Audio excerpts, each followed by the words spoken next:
सबसे बड़ी खुशी अनुज के साथ साथ एक एक करके सारी खुशियां लेके आएगा दिग्विजय अनुपमा के जीवन में। शुरुआत होगी इस घर से। नमस्कार दोस्तों, स्वागत है आपका आपके अपने चैनल हंग्री स्पिरिट्स में। हंग्री स्पिरिट्स देख रहे हैं सारे दर्शकों का मैं अंजू शर्मा दिल से स्वागत करती हूँ।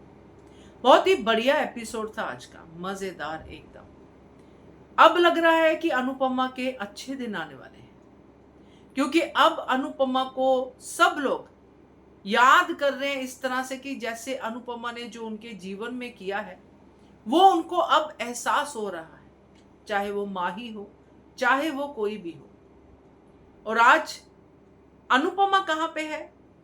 अनुपमा अपने कान्हा जी से बात करने के बाद अपने एक नए सपने के साथ एक घर के अंदर है। और इधर दिग्विजय कहाँ पे है? दिग्विजय कैफे में अनुपमा के दुख दर्द की कहानी सुन रहा है और हैरान हो रहा है कि कोई ऐसा भी कैसे हो सकता है जो हम भी होते हैं। तो ये कहानी और अनुपमा का उस घर पे बैठना, फिर दिग्विजय का वहां पे प्री कैप में मिलने जाना, ये सब रिलेट करता है। और साथ में रिलेट करता है वो डायलॉग जो दिग्विजय ने राही को बोला।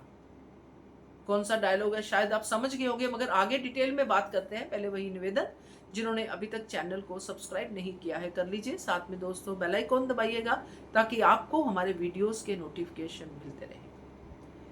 दिग्विजय ने प्रेम और राही को खूब धोया, बहुत धोया, मजा आ गया।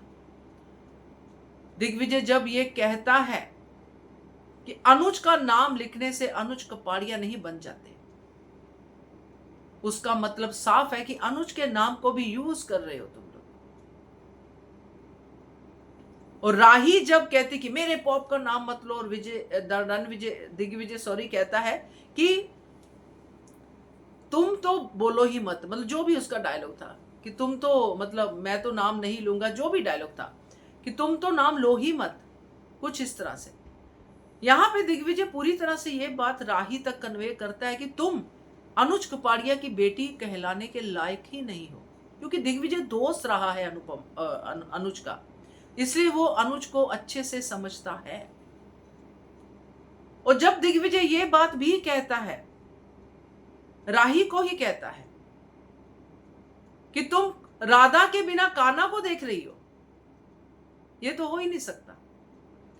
ये सबसे बड़ा एग्जाम्पल है। जो भी मान फैंस अपने दिल में कोई भी रख के बैठे हैं कि अनुज की जगह दिग्विजय ले रहा है, तो बिल्कुल भी नहीं, वो बिल्कुल क्लियर है। जो राही को ये गलती करने से रोक रहा है वो खुद कैसे करेगा?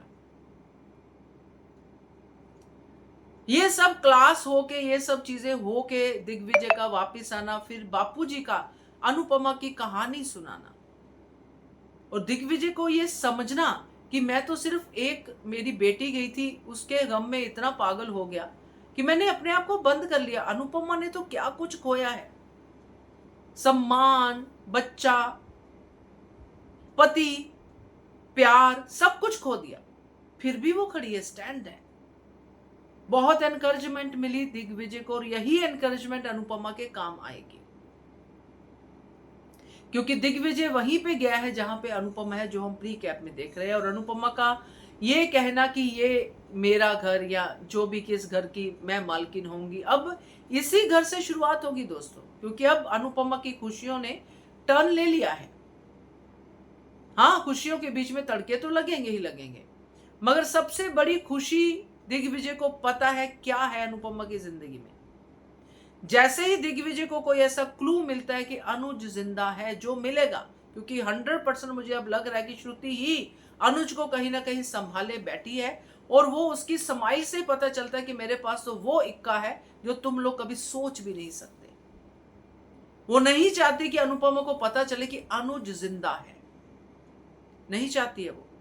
इसलिए जब श्रुति के मैटर में अभी तक दिग्विजय ने इंटरफेयर किया नहीं है, जब वो करेगा, जब वो पूरी तरह से इन्वॉल्व होगा कि श्रुति क्या और कहां से और कैसे आई है, क्या है इसके अंदर ये जीत वाला जज्बा कि मैं तो जीत ही जाऊंगी, क्या है इसके पास वो हुक्म का इक्का, क्योंकि दिग्विजय अनुपमा की तरह नहीं सोचेगा, वो प्रैक्टिकलिटी के साथ भी सोचता है, तो उसको पता चलेगा कि ये तो भाई अनुज है इसके पास। तो दिग्विजय अनुज को भी अनुपमा के पास लेके आएगा। उस दिन होगा वो दोस्ती का रिश्ता कंप्लीट, जो दिग्विजय और अनुपमा कह रहे हैं, जो मेकर्स कह रहे हैं, जो रिश्ता होना चाहिए, जो अनुपमा डिजर्व करती है।